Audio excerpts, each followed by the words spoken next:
புலிப்பாணி பாடல். அறிவித்தேன் அஞ்சுக்கு அஞ்சொன்றாலும் அப்பனே அப்பதிக்கு கோணந்தன்னில் தெரிவித்தேன் திரவியமும் காடியுண்டு திடமான மனை கட்டி ஆளுவானாம் புரிவித்தேன் ஆலயமும் பழுது பார்ப்போன் கொற்றவனே ரஜித பாத்திரமும் கொள்வன் புரிவித்தேன் பதியோனும் வியமாரெட்டில் பதறாதே பண்டுபொருள் விரயமாமே.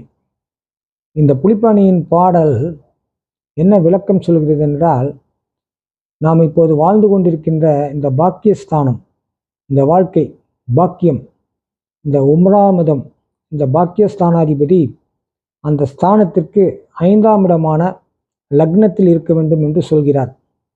அப்படி லக்னத்தில் இல்லை என்றால் அந்த லக்னத்திற்கு 5ஆம் இடமான பூர்வ புண்ணிய ஸ்தானத்தில் இருக்க வேண்டும் என்று புலிப்பாணி தன்னுடைய பாடலில் சொல்கிறார்.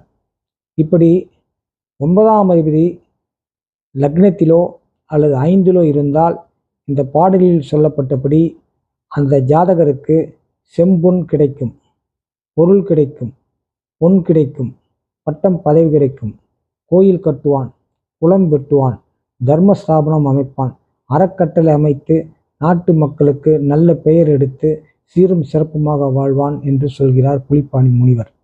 அதற்கு மேலும் இன்னொன்றை சொல்கிறார். இந்த யோகம் பங்கம் பெறாமல் பெரிய அளவிலே பயன் தர வேண்டுமென்றால் இந்த லக்னாதிபதி என்று சொல்லக்கூடிய அந்த லக்னாதிபதி கிரகம் 6, 8, 12 மறையாமல் நீச்சமடையாமல் கெடாமல் இருக்க வேண்டும் என்று சொல்கிறார்.